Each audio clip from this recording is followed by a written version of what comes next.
Okay, so although William Rufus's reign was 13 years long and he was never usurped, it was a period of unease and strife.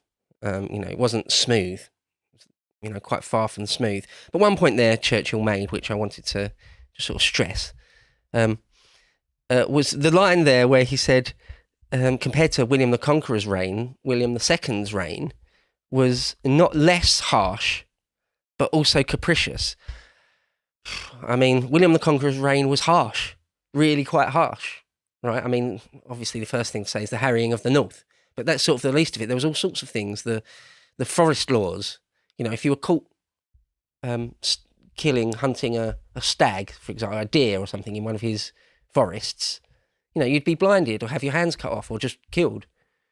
And again, the harrying of the North. You can't get much harsher than a genocide, can you? And so William II's was more harsh. It was harsher than that, and capricious. Like, you didn't even know what was coming. You didn't even know what he'll do next. And it might be extremely cruel. So to be more harsh and capricious than William the Conqueror, that's saying something, really. I'll just pause here essentially to say a word or two just about my feelings about William Rufus, my sort of overall thoughts or impressions of him. I think he was mad, bad, and dangerous to know. Not mad as in, clinically insane necessarily, although, something approaching psychopathic, I think. He was certainly dangerous. He's one of those people, I've said this before a few times, but would you be comfortable sitting at a table with them, having a conversation or a meal or sharing a drink with them, sharing an evening with them? Would you be comfortable? I wouldn't be comfortable around William Rufus, I don't think. Not that he was, a complete psychopath. Someone like Stalin, I consider Stalin really some sort of psychopath. Where if you said the wrong thing or if you didn't react in exactly the right way to his likings, whatever he was saying, then he might just have you killed. Not quite that, I don't think, but possibly something approaching that. You certainly would be on your best behaviour around him, I would have thought. He would fly off the handle. A lot of these Normans, or even the Plantagenets, we'll get onto that in later epochs, are all supposed to have had terrible tempers. If you did cross them or if you did do something wrong or something they didn't like, they would fly off the handle and, didn't have great impulse control, self-control. And William Rufus is one of them. I would be, walking on eggshells around him, I think. But we'll get into some more details. So Sir Charles Oman, if I can carry on with him, I'll probably be quoting from him the most because he has the most detail in his book about it. He wrote this, quote, William the Conqueror, this is, William had left behind him 3 sons. To Robert the eldest, the rebel of 1079, he had bequeathed not the English crown, but his own ancient heritage of Normandy.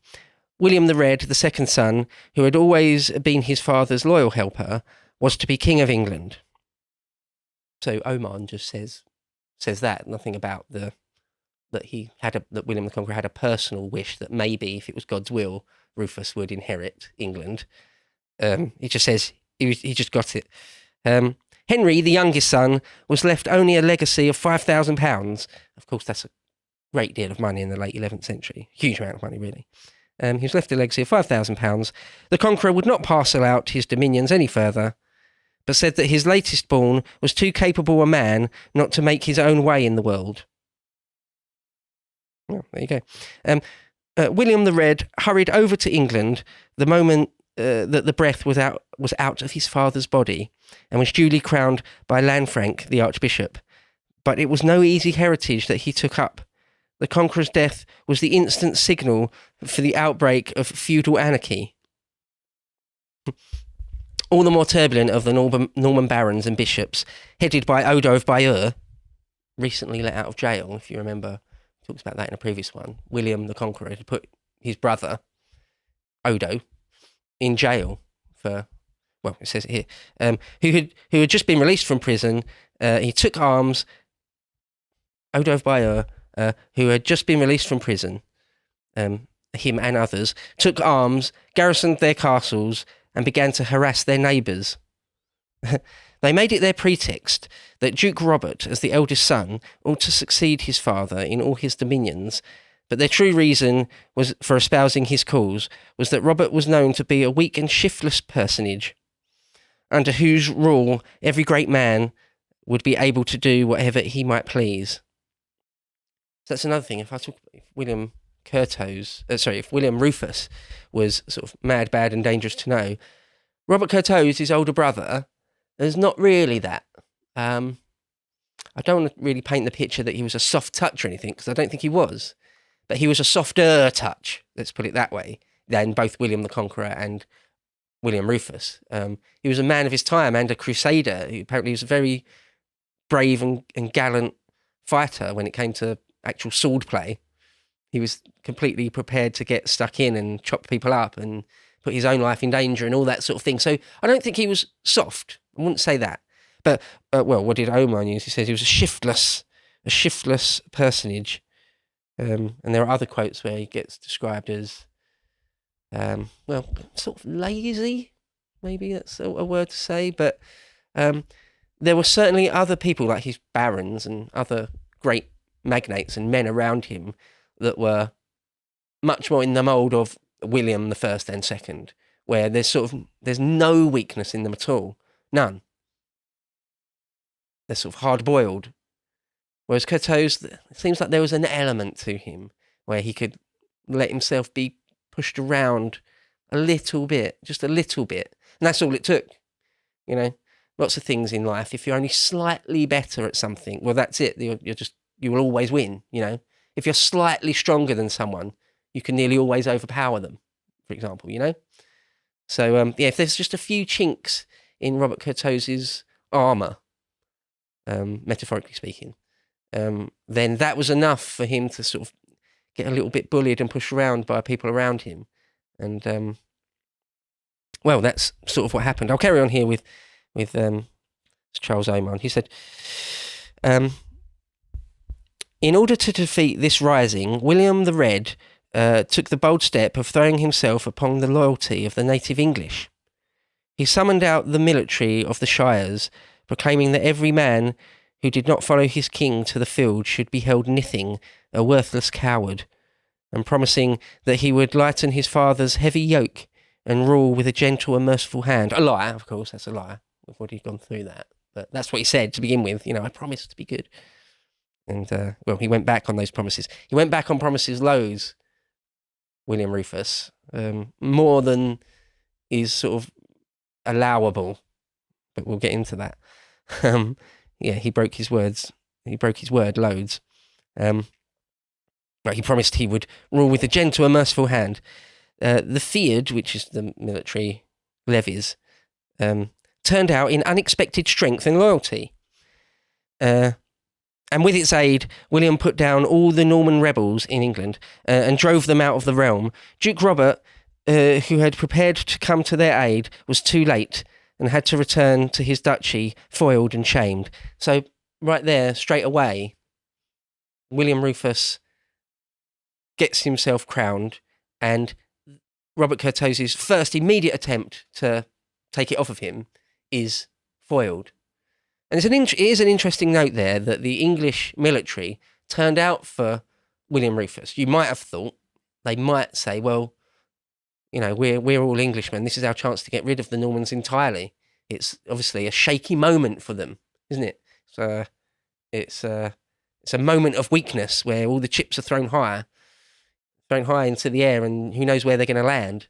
And maybe the English could have taken that moment to try and get rid of the Norman yoke entirely, but that's not how it went. They turned out in force for Rufus, which is interesting. You know, we don't know the exact sort of moment to moment decisions and details about how all that went down.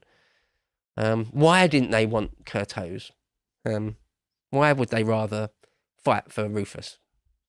Not sure. Were they not? Well, anyway, why didn't perhaps Edgar the Atheling, because he turns up as well in this again and again, Why couldn't he sort of try and press his claim maybe at that moment? But that's how it went. Actually, just a note on the Aetheling, Edgar the Aetheling. And I already mentioned, didn't I, in one of those paragraphs, that Robert Curthose goes off on Crusade, the first Crusade. And so did Edgar the Aetheling. And they were actually out there at the same time as each other. And we're told that Curthose and the Aetheling, quote, struck up a remarkable friendship. This is on Crusade and before. I've also heard it said, I've got a quote here, that they were virtually foster brothers. Because, well, that's funny, isn't it? Not funny, funny, interesting, that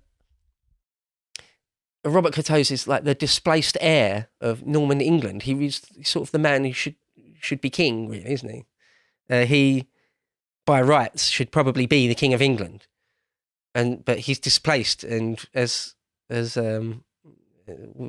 without a better option, he's out on crusade. And then Edgar the Aetheling is the displaced Anglo-Saxon heir to England, isn't it? You can also say he is really the man who should be king. So there's two people that really should be king of England in different senses, in different ways. And both of them have sort of had their claim, their inheritance, one way or another, stolen from them. And they become good friends. I mean, really, apparently quite good friends, close buddies, did stuff together, spent loads of time in each other's company, really seem to like each other. We don't have the details again, but perhaps, it's not a stretch to say, but perhaps they bonded over exactly that. What might have been, what should have been. Because you might think that they would be complete opposites. They might well despise each other or be very, very, very suspicious of each other. Well, that sort of thing you might think would play out. But no, they got on famously, we're told. A remarkable friendship, as I said. Okay, so in the first instance, Robert Curthose tries to go across and claim what he thinks is, sort of rightly his, but is foiled right off the bat. And that story just sort of plays out again and again.